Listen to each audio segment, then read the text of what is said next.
On Second Shot, we tackle 2 new headlines every week to find out what kind of wisdom the world is dishing out today. And we want you to be a part of that. When you see a headline you want to take a second shot at, or if you're looking for advice, or just want to tell us what you think of the show, email us at secondshotcast@gmail.com. If you like what you hear, rate us on iTunes. This helps us move up in the ratings so more people will see us. And if you want to hear more, subscribe to the show so that the new episodes will get straight to you every single Friday. We love you. Thanks for listening and enjoy. Heath Oaks is a millennial mogul whose ignorance on fire led him to fail his way to success. Jenny Anchondo is an Emmy award-winning journalist whose sharp eye and biting wit have led to her storied career in television. Together, they tackle today's headlines in a way only an odd couple with a dash of perfect opposite can. So kick back, relax, and join the conversation.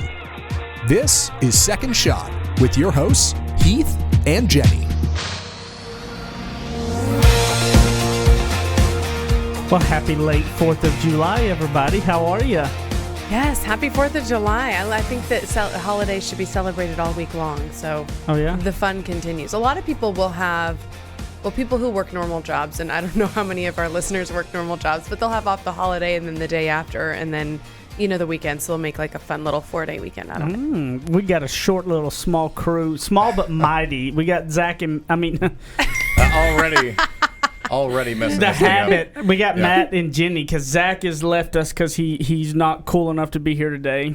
No, he's taking an extended vacation, I guess. I mentioned those people with normal jobs who take off the holiday, the day after, and the weekend. Yeah. Here's looking at you, Zach. You know what's one of the most fun about around July 4th for me? What?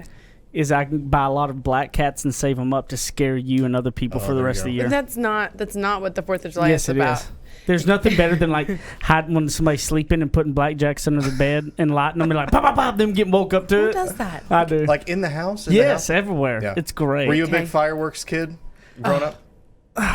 I liked the Roman candle wars. I like shooting Roman candles at my friends. So dumb stuff. And this is why fireworks are banned in most parts of the United States. Now we know. The rest of us who were just doing like those little screaming memes, I don't even know if those are what they're called. Like the rest of us who were just innocent sparkler holders can't use them because the Heath Oaks of the world we would wrap having foil wars around the sparklers and stuff, and it made a bomb. Oh my gosh. When you wrap foil around sparklers and stuff and light them, it makes a bomb. Oh yeah, this is big. why we can't have nice things. We're teaching people things here. Yeah. Have you ever been hit with a Roman candle? Babe, no, like I said, I was an innocent sparkler holder. Matt, have you ever been hit with a Roman candle? No, I've never been hit with a Roman candle. It's come close, though. I've definitely been on the receiving end of some shots. Yes, we purposely shot them at each other. Okay. Yeah. It was fun. People, do not do this. We had BB gun wars. Do not. Oh my gosh. This has gone off the rails. This is not okay. People listen to this with their children. We had nothing else to do. This is true. This is why you had to move to the city. Now, I just did the standard put all my G.I. Joes on top of some dirt and blow them up and things like that. Firefighters everywhere are cringing. They're like, "Here, these are the people. Gosh, yeah. These are the people who start all these fires. These are the people that they warn you about." Yeah. Just kids listening, don't do this at home. But Matt, look up the sparklers with foil. It's a great bomb. All right, I'll take a look at that. Okay, you guys. So since Zach's off, I'm going to be doing our headlines for today. And the first one is a golf headline. And you'll be thinking, okay, I'm not sure. Unless you're a really avid golf fan, you probably don't know this player. His name is Zach Sucher. So the headline is Zach Sucher awesomely explained how second place finish at the PGA Tour event just changed his life. So he held the lead going into the third round of the Travelers Championship. He says, this writer says, I watch a ton of golf, and even I was like, who the heck is Zach Sucher? So after doing some digging and then reading his post-tournament quotes about what it meant for him after finishing second in the PGA Tour event, I have a new golfer to root for because his story is pretty great. That was weird. That was a weird connectivity of my phone's on silent, but my computer is on. Oh. So anyway, that's what's going on there. Let me turn down the volume. So I was wondering. I was like, "You got your phone off?" I know. I turned my phone off, but I'm being here. Super efficient here and having all my devices here for this headline. Mm-hmm. So here's the deal. He had missed more than a year on the tour because of ankle and knee injuries. This was after he missed 11 out of 14 cuts in 2017. He had no money coming in. Things got tough. He spoke openly about having to take out credit cards. He ran up a ton of debt because he was continuing to pursue this dream of becoming a golfer, and he is a good golfer. He just wasn't winning anything. So the debt is not a problem now because he bounced back from a rough third round and closed his final round with 5 birdies on the back nine to surge all the way to a tie for second place with a cool $633,000 payday. So yes, he says, I don't know. It was like 2 months ago that we had credit card debt. So we don't have that anymore. So the headline here is he's taking this second place win as, oh my goodness, he's making something of this, right? If you ain't first, you're last, right? Unless you're winning unless you win $633,000. That sounds like a win to me. Hey, I'll take tied for second all day long, right? There's so much inspiration and everything in this story, and one of the things that I took out of it as well is when he talked about it that that he and his wife and all them went 7 months with no money and that they were in credit card debt maxed out. Like I get the feeling they were at their last that fork in the road. That something right and hits it big and you know what I automatically came to my mind was the fact of his wife and thinking, what was she thinking? Where he's trying to be a golfer, right? Like who's all trying to be a golfer? Yeah. Right? Like think about it. Like it's one of those things that oh yeah, duh. Yeah, you want to be a golfer, right? But you're not making any money. I want to be Michael Jordan. We're in debt to our eyeballs. How many spouses will stick around and keep encouraging that to that point, right? Like how many are going to be there going, that is pushing it, which obviously she was, and obviously, but it's always that little end of the road thing that's like, how do you know when it's time to go? To cut your losses. This was fun, but I can't do this anymore, and when to keep pushing. Well, did you know players are responsible for their own travel, food, and lodging, plus any arrangements they've worked out with their caddies? Not most. I mean, most of them are not because, they're understand they are. They're just so sponsored. much money. Yes, Yeah. But he was not a known entity. Most golfers make $1 million plus a year just on their sponsors, not including if they don't win the thing. So his wife was like, "Go ahead, let's keep trying." Yeah, and now he's getting more of a well-known name because of this story and this getting per second. So he'll probably get a couple sponsors.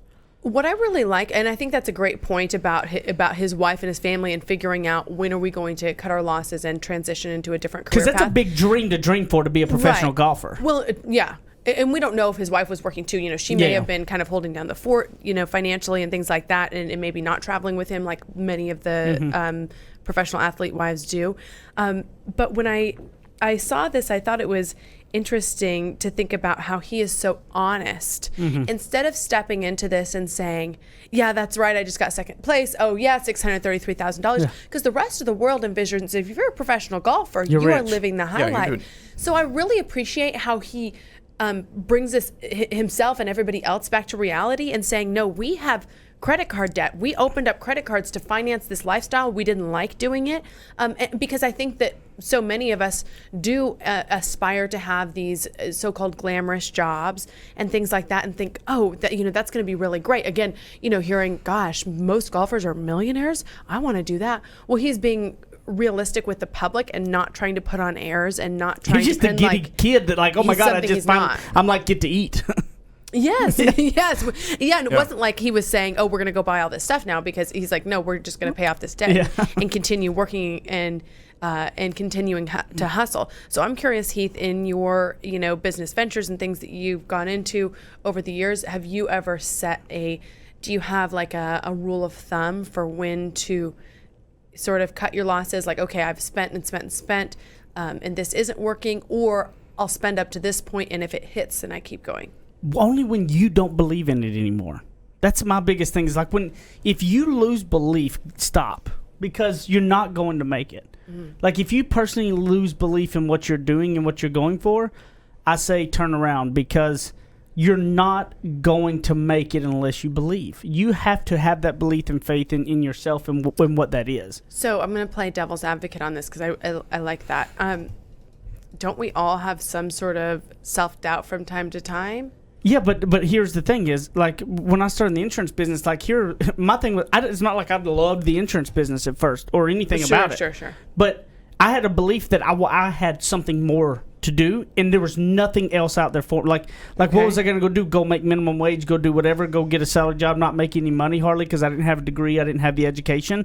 I knew that it was going to take something in my own hands to do. Okay. And I only had about $150 to get an insurance license, and that's what I did. So, that was the belief. So it may not be the belief in that one thing, but you got to know that whatever that belief may be, because look, if you lose all self-confidence in yourself and you're trying to venture like golf, you're never going to make it. You'll never make it to the stage unless you learn to change your mindset and gain confidence in yourself, because you're not going to get to that level without it. It makes me think, what kind of insane confidence is that? Yes. That you've been working for that many years and have not won, what in you makes you think that you're going to win? And I love that he has. I mean, he clearly has that. His it factor. His it factor is, yes, you're a good golfer, but the fact that he kept going, because how many in his position would have stopped? It does make you wonder how much he had left in the tank, right? Like, could this have been his last tournament, or was this his last year that he was really going to pursue this, or what? I don't know if he's spoken publicly about that or not, but it does, like you were saying earlier, how long could they keep up this lifestyle? And I also think it's probably a good example of, it's not that one thing out there is not going to solve all your problems. I'm sure growing up, or maybe, as he was coming up in the ranks, he probably thought at some point, well, if I can just make it on the tour, I'm set, right? I'm good. And then at some point, reality hit him where it's not enough to just be on the tour. You have to actually then do something with that. And I've done it in my life, and I'm sure a lot of other people have, where they think, if I could just get this one thing, if I could get this one promotion, if I could get this one job, or if I could just accomplish this one thing, then I'm going to be set. And maybe to a degree you are, but there's follow-up there. You have to, and maybe it doesn't even solve the problem that you think it was going to solve, and it creates all new problems. Sometimes it's not about creating or solving your problem as much as it is to looking forward to that next thing, right? Like, it's like I need that one more thing, and that's what keeps me driving. See, like I'm like that. It's like, okay, that one more little level of money, that one more level thing, and when I get it, my whole life is not predicated on that, right? Like, so I've found fulfillment in all parts of my life. So when I get to that one thing, and it's not what I'm almost not even expecting it to be this most glorious life, whatever changes as much as it is. It's just that stepping stone to shoot for. You're celebrating the small victories, Yes. what I'm hearing you say. And that perhaps that's something he was doing behind the scenes. Like, okay, I didn't win or I didn't make any money, but I did beat this person who I didn't beat last time. Or, I don't know the golf terminology. My stroke was better, or, I was closer to the green each time, or something like that. No, he was at his wits. He was at his end. I mean, that's why he was ready to be there. I mean, he was at that point of almost about to give up, and that's one thing that I know for sure that I've watched over and over, and for myself I've watched it personally, and for people like this is the greater the reward, the greater the struggle, the greater reward. So when you look at somebody like him and you think about his payday, he has given up a lot. I mean, you got to think about the emotional stress. Your family that you've put everybody in debt, and it's like how you feel like you're doing nothing but digging yourself and deeper. Hanging out with a bunch of rich people, perpetually surrounded by people with money, lots of who have had tons of money and tons of success, and he was still hustling. Yeah, you've got to understand that it's like a lot of people want to come in and want these want all of these big things, but they're not willing to give anything up to get it, and they always see these people that do that, but don't realize. Most of these people did not enter the golf world like Jordan Spieth, like a household name, tons of sponsors right off the bat, made the tour. Okay, Jordan didn't have to struggle on the tour. Okay, he had money from the get go. Nothing against him. It's just he That's didn't. His story. But most of these fine. people are like Zach here, and I think that all success stories in life are like a Zach. You have to be willing to look at yourself and realize. If you want those big things, if you want those next things, are you willing to give things up for it? Are you willing to go through that struggle? And understand that it's not anything against you. Everybody has to go through it. So you're not special enough to not have to. So you need to go through the struggle. That's a delayed payment on years of sacrifice. It absolutely is. And you got to put up first. That's part of the game. So we'll see you back in a minute on the second segment of Second Shot.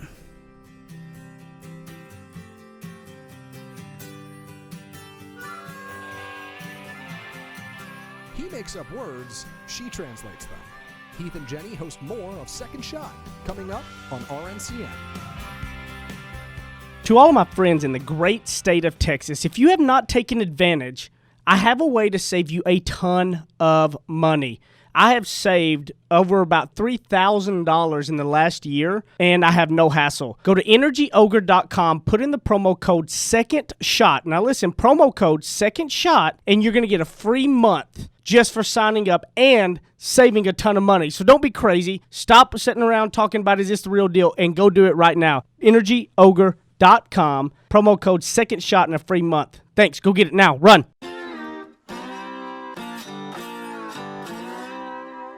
Ready, aim, fire.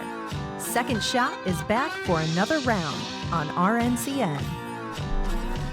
So is the tincture thing a millennial thing? Okay. I thought that was that's like your mom's generation thing. It's an older person's. It's actually ancient. It's like legit. I don't know, like Ayurvedic. Essential oils are not new. Yes, correct. Essential oils are definitely not new, but I feel like it's sort of a millennial thing right now because it's become trendy and people are starting to learn more about it. And it just like all things, just like scrunchies, they're back. Do you remember what scrunchies, babe? No. Wait, are scrunchies back? I didn't. Yeah, I know what scrunchies are, but I didn't know that they had come back. I guess I didn't know that they had gone out and then come back. Well, for some of us, like me, I have a couple favorite scrunchies. I have this one that's. Oh, you talking about the hair things with the colors? Yeah. Because you can put your hair back and do your makeup or get ready and not have a make a bend in your hair. This is an essential quality in a scrunchie, but now they're sort of trendy again. But they were big like, in the 80s and 90s, and now they're back. I think essential oils, so we were talking in the break about how Heath and I don't know why we call it this, but we call it tincture it up. And we put our essential oils in our diffuser and put it there at night. And maybe you can hear a little bit of congestion in my voice. So we've been doing peppermint, and then I put peppermint under my nose. See, I ain't putting it under my nose, but it smells really, those little oils coming from that stuff smells good going to sleep. And Thieves, we've been working on our evening meditation and tincture it up routine.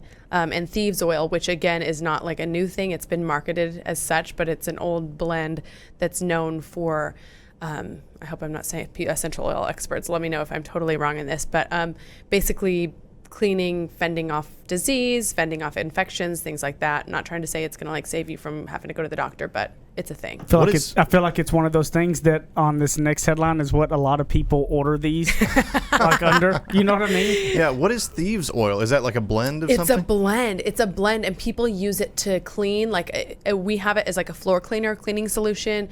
If somebody's getting sick, you can use it as sort of an immune booster. Okay. You want to be careful because not all of them can be ingested, or many of them cannot be ingested, and you don't want to put it directly in your skin. You can clean your floors and drink it all at the same time. Yeah, it sounds like a miracle. Speaking of drinking, Americans spend billions of dollars drunk shopping every year, according to a new survey, and we just had to bring this survey to the Second Shot listeners. Okay, so here's the deal. This article has been all over, by the way. For some reason, we chose the one from Maxim, so here it is. There you go. If you have internet access and enjoyed the occasional drink or three, then you may well have indulged in some drunk shopping. But who does it and who buys the most? ThinkRuptor, a brand new magazine for tech entrepreneurs, created a slick infographic using data from an inaugural drunk shopping census to answer that burning question. According to The Hustle, the tech e-letter that conducted the survey of about 2,000 alcohol-consuming readers found that drunk shopping is a $45 billion industry in the United States. So, what are people buying while they're tipsy? You must know. I don't know if we want to know. Can it be said? It's more generic. Clothing, movies. That makes sense. Both of those things. I mean, I'm not saying that I'm guilty of this, but if I was, I'd probably clothes would be at the top of the list. Movies, games, tech. Events, like saying I'm going to go to the J-Lo concert. Like, yes, let's do it. I can see that happening. Software is at the bottom. Yeah, nobody's trying to buy it. Like, well, I think I need a new flash drive. Feeling really crazy. Yeah. I would think like kitchen gadgets or something like that would probably be gadgets. high on I guess that gadgets. could be part of that. Yeah. I have a close girlfriend who now has been working on HSN as a sales, like an on-camera sales person, and she was saying their late night stuff gets crazy hits. They do really well late into the I night. bet. You know what I mean? Because Yeah. maybe people have had a glass of wine or something. Oh, I used to think that Jenny, all she did was drunk shopping until I realized it was just normal that we have nothing but Amazon boxes daily at the house. I'm telling you, if we 4 boxes a day minimum. Yeah, I know the struggle. See, my wife works Struggle's from real. home. She doesn't drunk shop, but I think she like sleep shops. Like she'll wake up in the middle of the night and think I want this or I want that. no, it's like, oh, I forgot. Like, we need tape for the moving project or Yeah. something. Yes, you totally wake up and then you're going to roll over Amazon Prime. Right. it. And so she works from home, so she catches all the packages. So I'll just come home and I'll see 4 open boxes, and I'm like, "What was this?" And she goes, "Oh, I just ordered a few things." It's never explained to me what it was, And it shouldn't It was just I ordered some stuff that we needed. I'm like, okay, I'm just gonna trust you. Every now and then I'll catch it, and it'll be like a dress or it'll be something else. And Well, you she know, wants to look cute for you for date night, that's and there's no fair. crime in that. That's fair. Look, I've never accused her of anything, or we'll have a new knife block that I didn't know we needed, or something like that. Wouldn't you love to be hear those recordings of back in the day when you had to call just HSN or whatever, and with the late at night when somebody was getting something, calling to order, and the drunk person, say, I lip want gloss. some blue blocker sunglasses. Oh, another hot tip: blue blocker sunglasses. I do have some of those, which I probably ordered on insomnia night. I've been working on my sleep routine. Yeah, I have been. drunk shopping. I have not been drunk shopping. Internet So- has made drunk shopping, and Amazon has made drunk shopping super easy. It's too Before easy. we get into the second shots on this, I do want to just clear the name of wine drinkers everywhere, because I think that people would assume that the number one, alcohol of choice while drunk shopping would be wine. Is that what you two would assume? I think so, and I don't know I would if have this said that is. a hard liquor. Yeah, I don't know if this is just my stereotypes coming out, but yeah, you would It's think stereotyping. You would We're think, stereotyping yeah. the rich You guys are women stereotyping. Yeah, drinking See, wine. here's the thing. hanging we do back, it sober lounging. during the day. Right, On exactly. the clock while we're working and watching our kids. This is a completely rational decision. No Yes. alcohol involved whatsoever. Yeah. So it's 37% of people are using liquor, 34% beer, and 29% wine. Oh, there you go. Oh yeah. So the there problem you is, go. is women are not the only ones drunk shopping. Men Right. are too. Yeah, Right. it's true. Guaranteed. Yeah, those are the 7% buying tech. Yeah. So what do you think about this in terms of a second shot? Well, I like the whole thought on it that you had as well, that just the influence in general around, because when you have influence around you, whether that's a good influence, a positive influence, or whatever, how it can truly affect your life, And so when you drink and you're under the influence, right, of alcohol, you do things differently than you typically would do. When you're under the influence of people in your life that are not good for you, you're going to do things and get swept up in stuff you typically wouldn't do. Same goes for the opposite of how good it can be for your life. If you're surrounded by people that you're under the influence of in a positive way, can do extraordinary things for your life. Would you agree?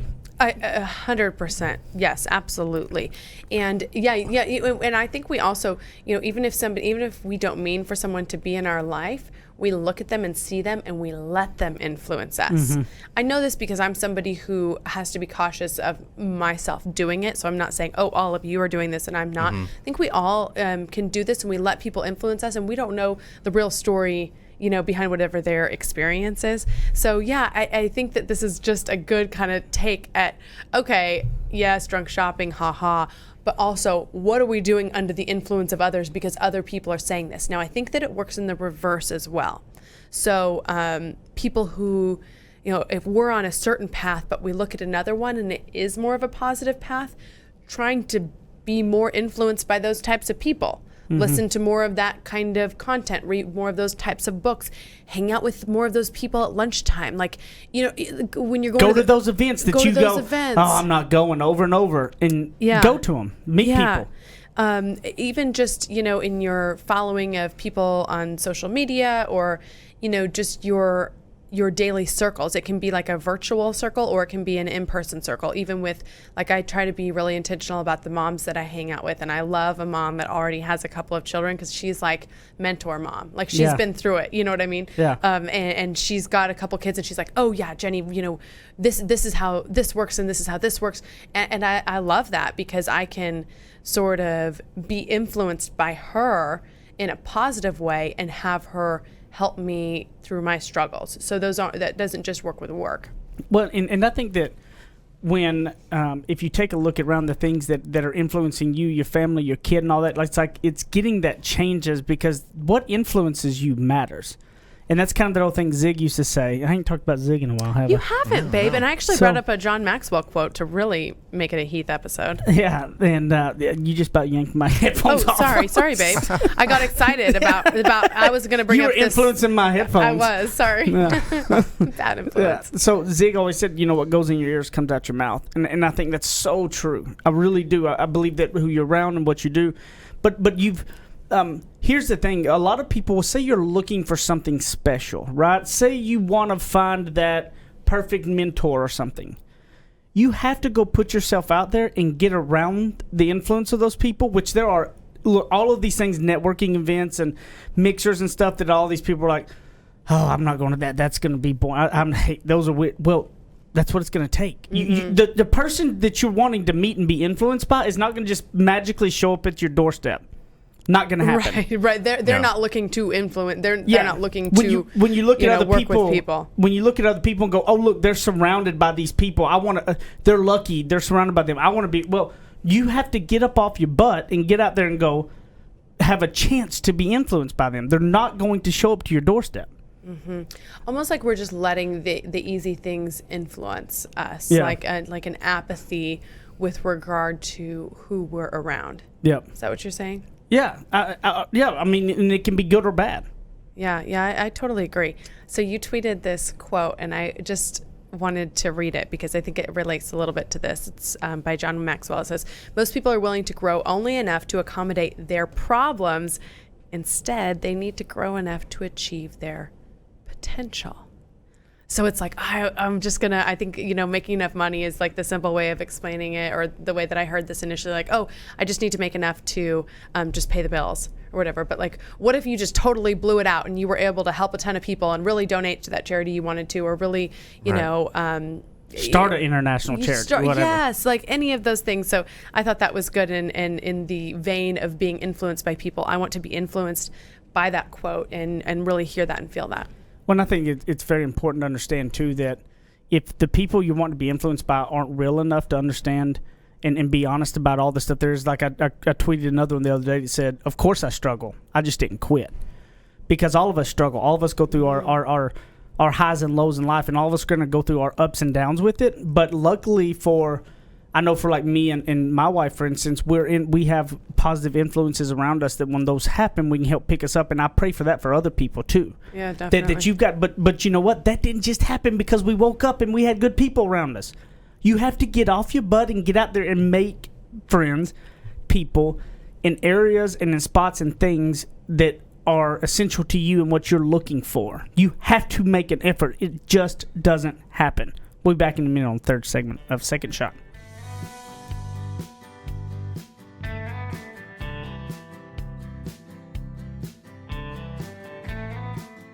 Now that's what I call ignorance on fire. More of Heath and Jenny still to come.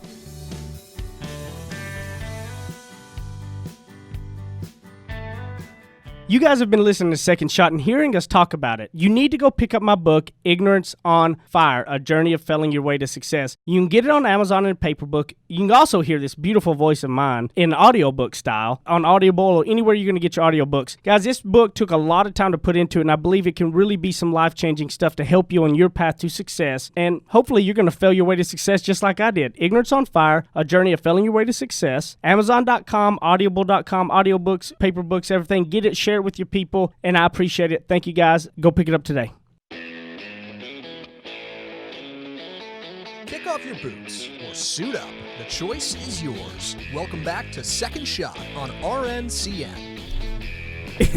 Even before we get that, I just feel sorry for everybody in society at this moment. Why? Well, because my wife is mad about some stuff and agitated, and she is about to let them have it, and they can feel the wrath of you on everybody. It's like, stop telling me, tell everybody else. A whole string of black cats about to go off in this video. Yeah. Dude, I'm telling you, when somebody's asleep, just put them next to him and can lie them. imagine. It's great. Does anyone have a terrifying. place I can stay? Yes. Anybody wanting to sublet their I'm apartment? waiting for Brighton to just get a little bit older before I really Oh start my getting her. gosh. No. Okay, so and I'm not a big person that has beef with people in general, right? Okay. Crickets. Okay, maybe I am. Just kidding. I can't I comment. wish Joking. Zach was here because Zach would be like, Jenny, you're so nice. I'm I love joking. you. I'm joking. Well, at least I'm not like a public, oh, Yes, this annoys you don't, me. You don't or, gripe about stuff. I'm Right. not like a griper. You're not. So here's the thing. We are in the new sort of digital age of people having, realizing that social media and getting their brand out there is how you get that's how you get attention and everything like that. It's like what TV news was, and still is to a certain extent in terms of getting the word out there. So we have been getting a decent amount of people emailing us, reaching out to us, sending direct messages saying, hey, I've got a band. I want to be on your show. Hey, I've got a business. I want to be on your show. This one just said feature. Hi, and I'm not going to read this person's name because the point is not to call somebody out. It's to do some educating here if you're trying to get your brand out there. Hi, my name is blank. My wife and I own, this certain business. It is wonderful. We think that you should have us on. We would like to be on your podcast. That was the whole email. Okay. So I'm like, okay. It sounds like this person has never actually listened to our podcast. Right. And so here's the thing. When you're doing a media pitch, and I only say this because I've worked in media for so long and dealt with so many different pitches, and I'm not saying you have to hire a big PR company because a lot of people do it very successfully on their own. Of course, a PR company will, send the email for you and have it perfectly crafted. But if you're going at it alone, I totally get that, especially for a small business until you build up. It's common sense to know the product you're pitching your item for. Yes. You also have to add value.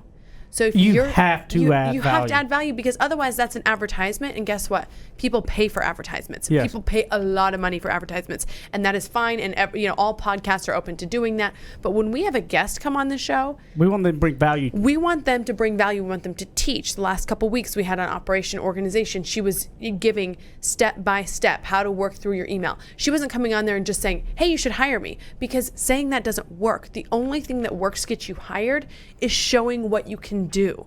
You have to tell people what you can do. So when we're getting these pitches, I feel for these companies, and I'll often write back with a suggestion, but it's like, hey, even if you came back to me down the road, it's obvious that you're not trying to help the audience. You're not trying to help us. You're not trying to collaborate. just wanna advertise. You just want to use our platform, and our listeners and our viewers are worth more than that. Like, we don't want to waste anybody's time. We want when people come here to get something of value. And so if you're going to bring something to the table and up level, what all of us are thinking about and learning, then great. Say there's some people out there right now that are listening that give some of the most common. Let's think about like two of the most common businesses that maybe you could help give what a pitch could look like to something. Maybe it's an influencer they're wanting to meet or want to share their stuff, or it's a podcast, right? Let's just say they have a let's take they have glasses. They've made their own stone glasses. Like Marisol, right? Oh, like Marisol, So- our friend. Oh my gosh, you guys have got to follow. This is not paid. Well, it's ASTALUNA Creations. Yeah. Anyway, I've tagged. So her if and it's stuff. somebody that's like her that's having her thing, how? Okay. So What would be a pitch different than like this person? yes, than that, just that's saying in I the want deal? you to be on. Okay, so you've created these glasses. They're handmade. You want to think about who would actually use these. Who in the influencer space or in the podcast space or in the news space would actually use these glasses? Well, so that eliminates some people. So, some people are not 21, or some people are, they're more like homebodies. Who's really into decor? Who posts a lot about, their beautiful home setup and liking to entertain? Who is out a lot with their girlfriends? Who is really big on setting up a beautiful dinner for their husband or wife? Those are the people you target. Then you say, I noticed this on your feed, and I noticed these beautiful glasses, and you like to drink Veuve, and oh my gosh, how cool is that? I do too. I created these glasses. I'd love to send you some. So no strings attached. Just sending them. I'd like to send you some End. End of story. If you really want, it could, because you've targeted someone who you think will really like those glasses, and then they may come back to you and say, "Oh gosh, these are really cool. I'm having this. This actually happened with Marisol. Yeah. There was an open house coming up. Yep. And she was somebody invited her to come display her artwork at the open house to like-minded individuals. I think what's happening is people are just kind of throwing a bunch of things against the wall because they know they need media influencers, and they know they need attention in the media or on a podcast platform, but they're not taking the time to really think about what's going to be worth me sending something to them, or what's going to be worth me trying to partner with them. Marisol's friends of ours, and she has never once asked us to talk about her business. Right. At all. Never Right. asked us to post for anything. Never asked anything, right? Right. And as friends, we've bought from her, but she also gifted me some around my birthday. So that's the thing is that you got to put it out. So let's just say too, it's like here's another good instance I think for a pitch of getting used is these. Let's say a food truck or something, right? These people have a restaurant, they have a bakery, they have food trucks, or whatever. If you have a food truck, we will talk about you. Yeah, let's. Why don't you offer to come cater here. something for free for them? Like, hey, let me bring lunch for one of your episodes. Let me bring da-da-da-da. Do something like that, and people are more inclined to do it. You can't just ask people, hey, I want to be on your show. Hey, can you post about this for me? Yeah. I'm going to say one more thing in terms of adding value. So say you have a clothing line. Here's another way to add value. You could just offer to go in and say, hey, again, like our podcast might not be the right space for this, but maybe there's a fashion industry podcast. Instead of saying, I want to tell you about my line, how about I am an expert in the fashion business, and I would like to talk about all fall trends. You can use your own line, you can use other people's lines, you can use, because you're establishing yourself as the expert. Instead of just saying, look at my clothes, you're saying, I want to talk about fall trends and what you can do to get the kids ready for back to school and to update your fall wardrobe for work, so that you're adding value, so people are actually learning from you. As a byproduct, they're probably going to like you and see your stuff and want to buy it if it's good. It's just so lazy. And like, how many people have asked like to be on the show? Or like, there have been food ones that have been like, we can I can call in and be on your show. And I'm like, have you ever listened to our show? Yeah. Obviously not, because Don't do any we've never done that. call-ins. So, Although I'm trying to get myself to be a call-in next week.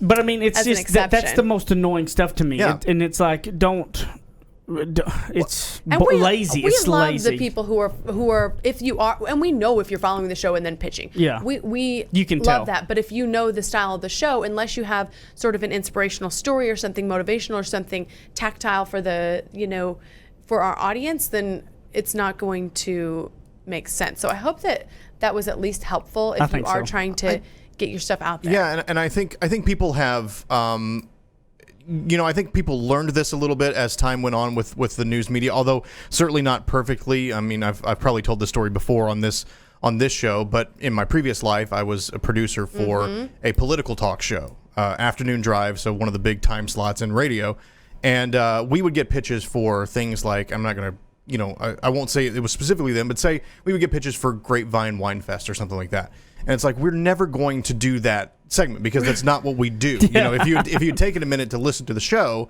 you would know that like we don't do segments on doing a wine tour because that doesn't fall into our line. But I think people have lost this a little bit with the increase in podcasting because it just feels so casual. It feels so like, oh, it doesn't matter. We Right, can like, just, come on my show, we'll come on yours. Yeah, whatever. No, Like- we have a really good following, and we don't want to mess that up by Right. bringing on people that are not serving them. And you know what? You may be successful for some shows by just sending a bunch of stuff out, but the ones that really matter are going to treat you the exact same way as you would have been treated if you were approaching a professional organization, which is to say, do your homework, know what you're looking into, and then a little bit like our first conversation about the golfer. You got to put up first. You Yep. got to, it's not a matter of giving me something, but you have to prove your worth. You right? You have to Grapevine prove. Wine Yeah. Festival should just show up to your show with y'all a whole bunch of wine, giving y'all wine. It could there could have been something there, perhaps. But even Perhaps still, it it's wasn't the not right, like- but it wasn't the right episode. But I mean, like that Yeah. instead of just that pitch, it's like do that. You guys can bring that can us make more wine. of make more of a statement than anything else. Right. Yeah, I think just knowing your brand and knowing who you're after, and not everybody's for you, and that's okay. Don't just throw stuff against the wall. We It had feels some giveaway- self-serving to say that podcasting is serious business, but it is now. Yeah. And we take it seriously here. So yeah, if you're just speaking about us, if you're approaching us, do your homework. Treat it like you would anything else. You better bring it. Okay, that's so not me. But yes, we had giveaways. Yep, the last couple weeks. So Miranda Coaching did a giveaway for a session. I obviously, she couldn't tell me how it went because it's a, confidential coaching session, but she said that it did go really well. So if it was you that got the coaching session, Send us an email. Let us know if you liked it. Yeah, hear how it went. secondshotcast@gmail.com. And then we did Heath's book giveaway, and we got so many entries. By the way, all these giveaways are happening on the Second Shot Podcast Instagram page if you want to follow along. We don't post a lot, but we do show updates and giveaways. So just Instagram.com/Second Shot Podcast. So we were going to give away 3 books, which I did as a surprise to Heath. He came on one day, and I was like, I'm giving away some of your books. Then we got so many entries that I gave away 5. So those should be arriving to all of you shortly. I did like what y'all said on the live a while back, where it was like, hey, if you're so interested in this book, why don't you just go buy it? It's not that expensive. Like, come on, folks. It's like $13 on Amazon, and it's really good. Or you can do the audio version. I think a lot of people are so busy, so they like to do the audio version. But if you've got a trip coming up or something and have some reading time, the book is called Ignorance on Fire, A Journey of Failing Your Way to Success, by my husband, Heath Oaks. I would like to thank you, hon, for all the work you've done with the podcast. You're like constantly doing all the cool stuff and like on top of it all, and putting everything other, putting the contest, and I never did any of that at all. And I'm so glad that you decided to say yes and come on the podcast full time and be like us doing it. Because I am not near as good at any of that stuff, and you are, and you do great at it. Thank you. Well, like we said, if we're going to do something, we want to take it seriously and serve our people and just have it be legit. I hope you all get black cats and scare the heck out of your partners. And I hope nobody gets shot with Roman candles. Okay, everybody, you can find me hiding under the bed or at jennyandchondo.com, Jenny and Chondo on Facebook and on Instagram. And you can join the Second Shot Facebook group, by the way, too, and we talk about our giveaways in there. You can find me Matt Stoker1 on Instagram and in the Facebook group. And I don't know, maybe I'll post some videos of blowing some stuff up with fireworks. It sounds like Can't wait. That'll be great. At Heath Oaks at Ignorance on Fire, Instagram, Twitter, Facebook, all of those good stuff. We'll see you next time. I love y'all. Bye.